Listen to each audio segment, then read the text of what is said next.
Okay, in this video I will cover the 3E end of year 2021 paper. It is for pure science, pure physics. So let's get this going. So in question 1, we are basically testing you whether you are ready to, whether you know how to convert units of different prefixes. Unfortunately, it is rather disappointing. Many of you are still not memorizing common prefixes like mini and gaga. To convert it, I have covered in my previous videos. You just need to follow this formula. Take the old power minus the new. So it is like how she did it over here. As for part B, you need to do it in steps. So if you are one that is slightly weaker in mathematics, I do not recommend you to just go in like that without a plan. So what do I mean by a plan? Down here you can see that the unit is gram per cm cube, and you are supposed to convert it to kg per meter cube. So what you need to do, turn the gram into kg first, followed by cm cube into meter cube. So you need to do it in steps. So for example, if I want to convert 13.6 gram into kg, I will just do this. If you do not know how do I get this number, well, I am simply using what I have introduced to you. So I will just do it one more time. So for example, 13.6, I need to turn gram into kg. So so now I need to times 10, and I need to use the O power, right? But you can see that down here there's no prefix. So the O power in this case would be 0 minus the new power. In this case, the new power is kilo, which is 3. So that's how I get 13.6 times 10 to the power of minus 3. Now to turn cm cube into meter cube, there are many ways. You can memorize the magic number to multiply or divide. For me, I have very limited memory space. So what I do is that I imagine 1 cm cube to be 1 cm cube, right? And what I do is that I turn each of these 1 cm into meter, and I can do that rather easily. So as you can see here, it is the same cube, 1 cm cube, the same volume. And basically what you do is that you take 0.01, but this time round you to the power of 3, because to get the volume you will take this, multiply by this, multiply by this, so you will get 0.01 cube. So once you have did that, then you can just turn it into the ratio that you want, and this is the one that you will get, and you just need to enter this into the calculator, and you should be able to convert it into kilogram per meter cube. For question 2, it is more like whether you are aware of some of the practical principles that we have been dealing with in the first semester. So down here you are given a bunch of data whereby the student actually use a 20 cm long string tied to a pendulum, and basically she measured the time taken for the pendulum to complete one oscillation, and then she stopped the timer. So when she released the bulb, she starts the timer, and then when the bulb complete one oscillation, she stops. And these are the data that she gets. So for different lengths, she did it once, and this is what the data is trying to tell us. So first of all, we are just asking you a very simple question. What is the period of a pendulum?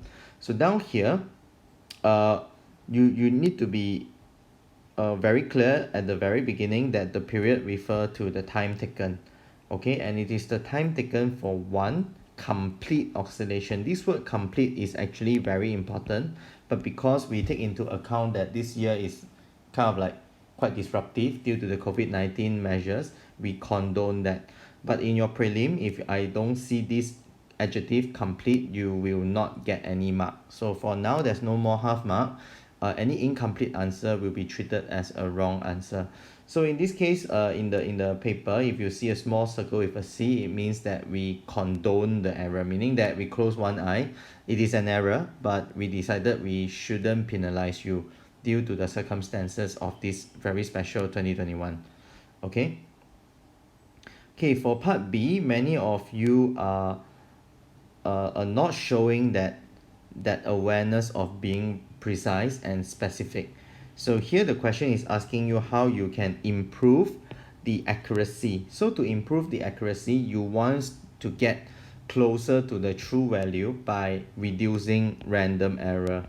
So this means that you want to go closer to true value, or in another word, what you want to do is you want to minimize random errors.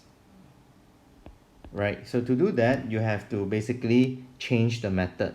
So down here, basically what they want you to do is to suggest a better method, a better measuring method, or a better method to obtain a certain measurement. So in physics, right, Cambridge has made it very clear, if the student are just trying to play around with words and say that just do the experiment again to get more data, they will not give you any mark. So most of the time when we see things, students who start with do the experiment again, we will not give you any mark. We will straight away give you 0. So what to do is that rather than simply say that I should repeat the experiment, can you please be more specific and let us know what do you exactly want to repeat? So in this case, you want to measure the time taken, right? So don't just say repeat the experiment. State very clearly in your answer what you want to do. What is the course of action? So in this case, we want to measure the period, and this student is very good for each length. So in some answer, student says that I want to measure the period of different length. Right? You don't need to do that. No, we have already obtained period of different length. So instead of saying that you want to repeat obtaining the period for different length, you should be measuring the period of each length multiple times. Okay, so here the student actually give a very lengthy way of explaining how the average can be done. You don't really need to do that because for physics we read mathematics. So you can just give the average formula. Maybe you want to say, oh, I want to, for example, if I were her, I would say measure the time taken, or measure the period is fine. You can use that word. Measure the period 3 times for each length and record them as T1, T2, T3. Right? Then after that, what you need to do, obtain the average by T average equals to T1 plus T2 plus T3. Okay, so you do not need to write so much and it will save some of your time. So luckily this question is at the beginning of the paper and you should have the stamina to write, but you can save some of it like that. Okay, so this student basically get 1 mark out of the 2 because she managed to describe how to improve the experiment, but she forgot to explain her answer.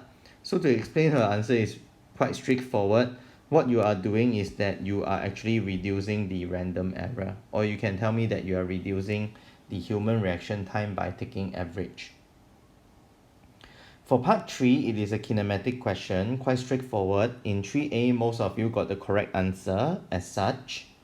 Okay, for part B, we have give you some leeway in terms of the interpretation. So for example, this line, the acceleration decrease. When the setter sets this question, what he want to test is that acceleration decrease means that the gradient should be decreasing. So he is actually looking out for a curve.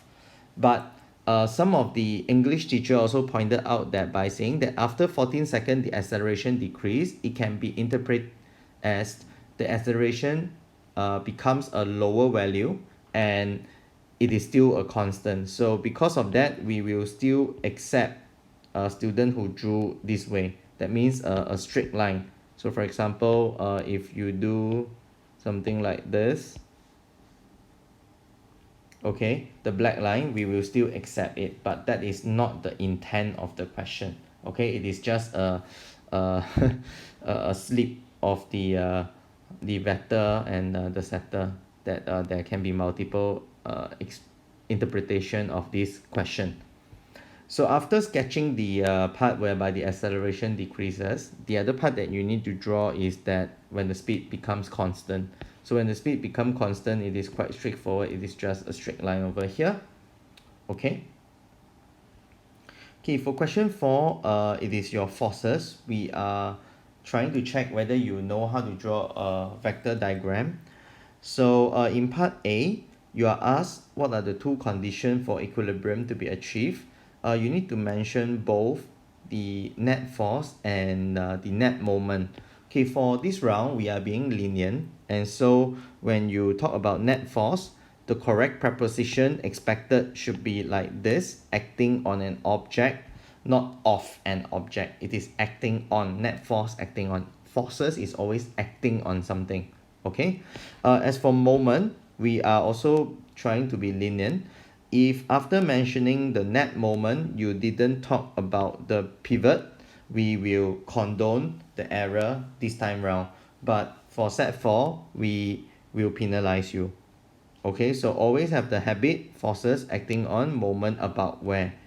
Okay, for part B, you are expected to know how to draw a vector diagram, which most of you did. It is important for you to realize that in this case, the net force is 0. So when you have a net force equals to 0, your diagram shouldn't have a double arrow, because a double arrow at anywhere in your vector diagram is trying to tell the reader that there is net force. Double arrow is the symbol of net force. So in this case, because net force is 0, you will not get any of this double arrow. So anyway, how to solve this? Quite straightforward. The only force that you know is the 60 Newton. So therefore, you should draw the 60 Newton first. Then after that, you have a choice. You can draw the force X. So you can see here force X makes a 30-degree angle with the horizontal, and it is towards the northeast. So therefore, you should start drawing your second force over here with a bearing, and from here measure 30-degree towards the northeast. Okay, you do not need to write this word. I'm writing here to direct your attention. And so you will be able to actually draw this line out, which represent force X. But unfortunately, you will not know how long to draw. So you can only like sketch out some dotted line. So when you first do it, you do not know how long is it. But because you know that these three forces, the weight X and Y, should balance each other, meaning that my third force, the force Y, should actually bring the vector diagram back to its original starting point.